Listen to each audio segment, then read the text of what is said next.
the next day. I ironed all the fabrics lightly, and I want to show you how they came out. So I'm going to start with the meh, or the some exciting stuff here. Look at these. These are absolutely fabulous. Can you say that? Fabulous. And these are just strips I ripped. And they look different on each side. It's funny to me that binding tape from the 70s that's like quarter folded, that's what that looks like now. That's amazing. And I had it folded up for the rust dyeing, but when I unfolded it, I got some really cool patterns. Here's the lace from that pillowcase that I took off. I'm going to leave it all thready. Lots and lots of them have patterns on them, but I do want to say some of them, because I experimented with different kinds of fabric, just turned this gorgeous golden yellow. And anywhere that you see dark is where I set a tea bag on it, because it changes the color slightly, like that. And I have a whole bunch of these. Like this one had tea on it, so the color's a little different. I do want to say I also had this sludge bath when I was rinsing these in a bin, and it was like a red iron oxide, and it was completely opaque. So what I did was I had this spray bottle that had some walnut and tea in it, walnut crystals and tea, and I filled half of it, the other half, with that rusty bath water, and I put the rest of the rusty bath water into a cat litter jug, because it's big, and I took the label off and wrote on it, obviously, for another experiment I want to do with an iron blanket for eco-printing with leaves. So that'll be next, not yet. This was a big thing. But I'm going to use this in the future, and I'll have it at my desk. I'll be careful I won't spray anything like my scissors and whatever, because it's got rust in it. So, oh, and also it separates. If it sits, the rust is at the bottom and the tea is at the top, because the rest is heavy. So I can technically not shake it and get the one color that's it's more red and dark. And then when I shake it, it'll be lighter. So it's kind of like a twofer, and that's really cool. All right, so I'm gonna put that to the side. This is that blue polyester curtain fabric that I had, and I didn't know if it would do anything, and it wasn't a really like baby blue ugly, but it toned it down so beautifully. It looks like DNA. And I do have some rust spots on it, but they were, all weekend setting to get that. So anyway, here's another one of the experimental fabrics. It's not silk, it's polyester. Absolutely. There's another piece of that. Here's that ugly lace curtain, and I use these to spray paint over a lot.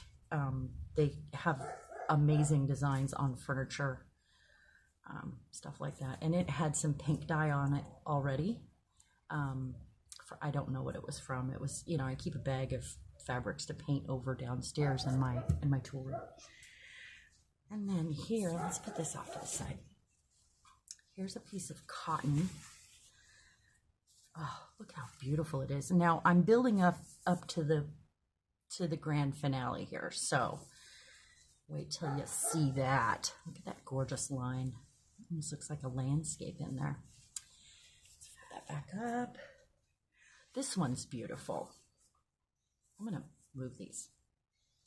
This one is gorgeous. Do you see that? See the patterns? It's absolutely beautiful. And where I folded them over, sometimes it created a pattern on the other side. There must have been a tea bag sitting on that. And sometimes it did not. It depends on how thickly you wrap your fabrics. So that's that tractor chain. Do you see the squares? Beautiful, beautiful, beautiful. Here's another one like that, same fabric. I think it was folded, and that's the other side of what you saw on the other one. It's just lighter.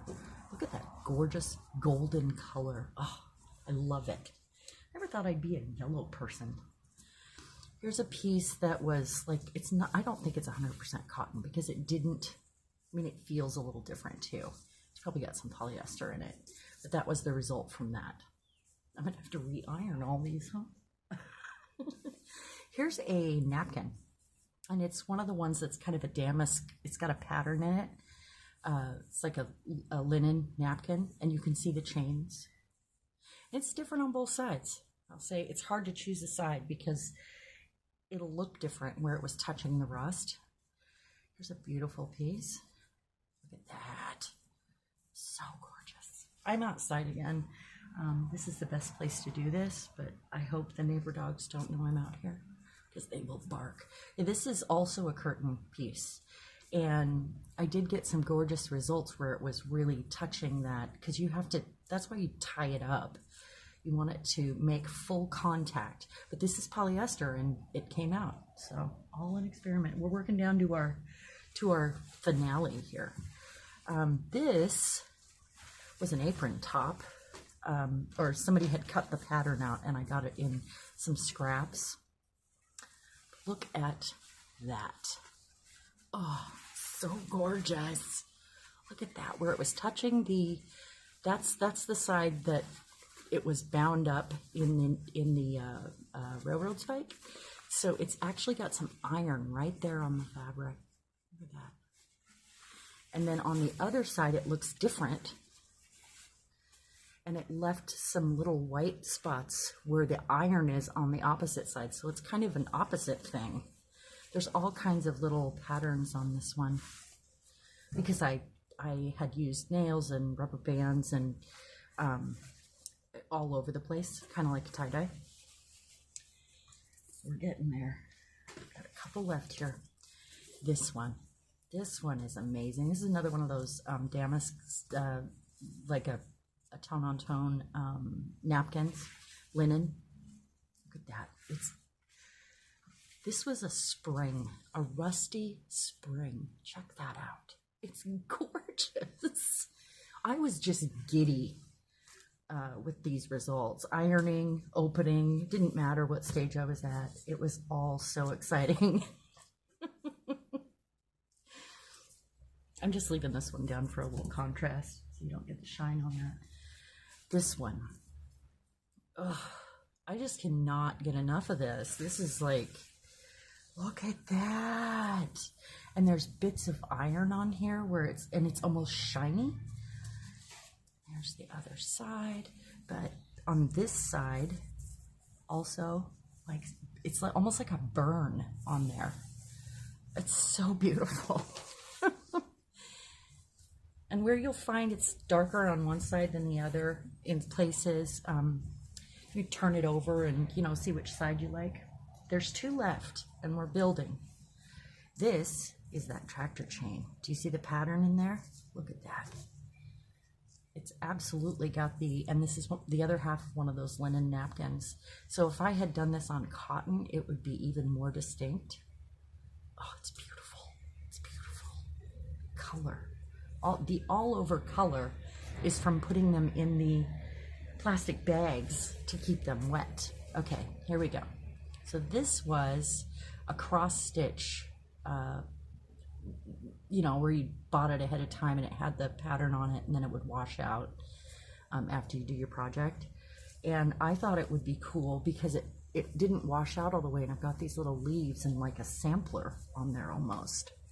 Look at this. It is absolutely, and it's folded up. This is a big piece. It went all the way through. This side is lighter.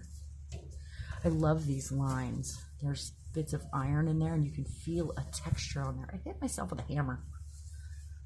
I've been crazy arting all over the place. Like I've got different types of art going everywhere because I'm mixing them together like I do. Oh, it's just so beautiful. Well, thank you for watching. I'm glad you stayed till the end and you got to see this. Leave a comment if you've tried this before or if you can't wait to try this. And there might be something on my table that is a sneak peek about the collaboration coming up next weekend join me live Saturday. Today's Thursday. I'll post this tomorrow. So Saturday, I have a live stream at 4 o'clock Pacific time with Violet. So come join us and we'll make crazy, like the wood rings that I was making on the gel plate. Thank you for joining me. Have a magical day. Bye.